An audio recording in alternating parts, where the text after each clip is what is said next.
आज हम पढ़ेंगे मल्लिकार्जुन और महाकाल नामक ज्योतिर्लिंगों के आविर्भाव की कथा और उनकी महिमा, जो कि शिव पुराण में लिखी हुई है।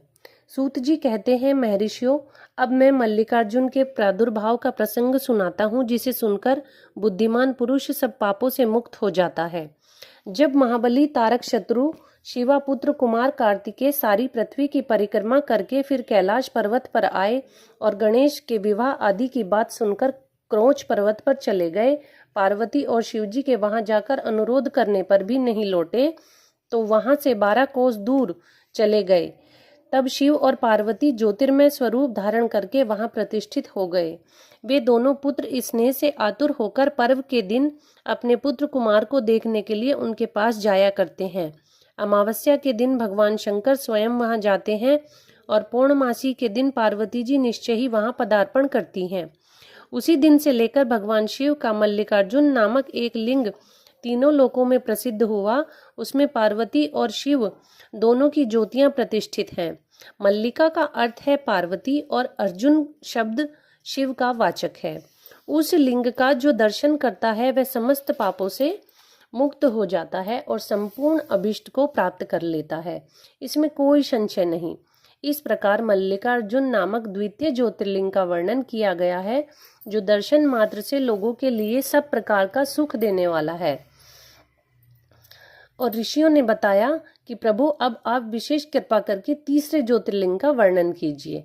सूत जी ने कहा कि आप जो श्रीमानों का संग मुझे प्राप्त हुआ है, साधु पुरुषों का संग निश्चय ही धन्य है। अतः मैं अपना सौभाग्य समझकर पापनाशिनी परम पावनी दिव्य कथा का वर्णन करता हूँ। तुम लोग आदर पूर्वक सुनो।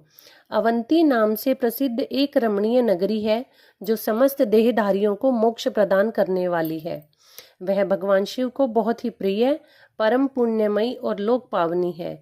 उस पुरी में एक श्रेष्ठ ब्राह्मण रहते थे, जो शुभ कर्म परायण, वेदों के स्वाध्याय में संलग्न तथा वैदिक कर्मों के अनुष्ठान में सदा तत्पर रहते थे। वे घर में अग्नि की स्थापना करके प्रतिदिन अग्निहोत्र करते और शिव की पूजा में सदा तत्पर रहते। वे ब्राह्मण देवता प्रतिदिन पार्थिव शिवलिंग बनाकर उसकी पूजा किया करते थे। वेदप्रिय नामक वे ब्राह्मण देवता सम्यक ज्ञानार्जन में लगे रहते, इसलिए उन्होंने संपूर्ण कर्मों का फल पाकर वह सद्गति प्राप्त कर ली, जो संतों को ही सुलभ होती है। उनके शिव पूजा परायण 4 तेजस्वी पुत्र थे, जो माता पिता से सद्गुणों में कम नहीं थे। उनके नाम थे देवप्रिय, प्रियमेधा, सुकृत और सुव्रत। उनके सुखदायक गुण वहां सदा बढ़ने लगे।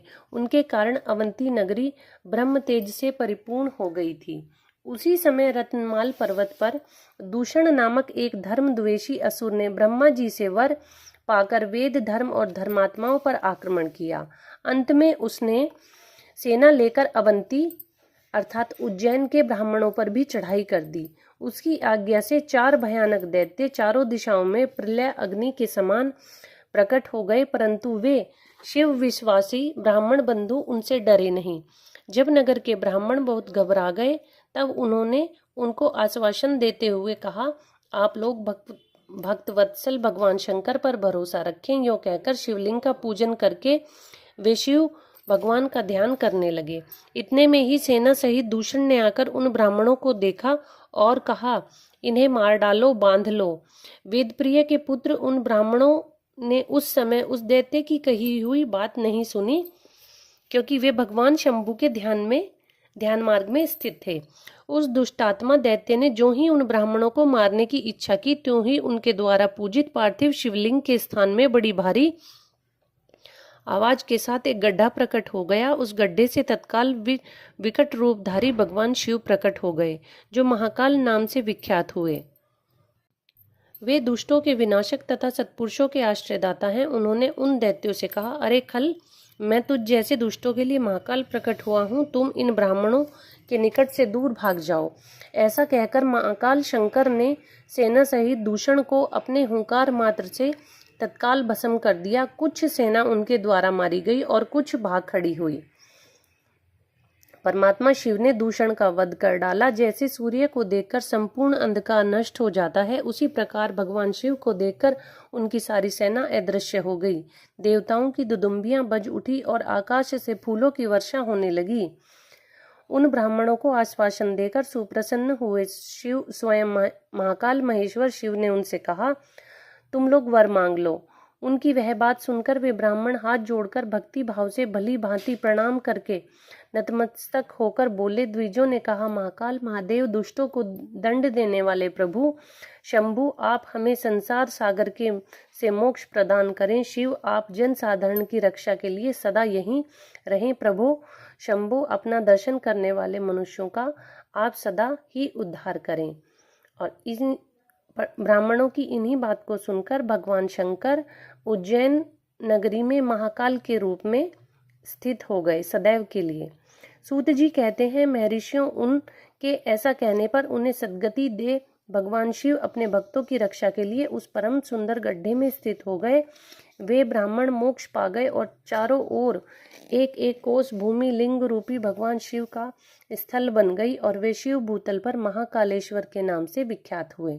ब्राह्मणों, उनका दर्शन करने से स्वप्न में भी कोई दुख नहीं होता है। जिस जिस कामना को लेकर कोई उस लिंग की उपासना करता है, उसे वह अपना मनोरथ प्राप्त होता है तथा परलोक में भी मोक्ष प्राप्त हो जाता है।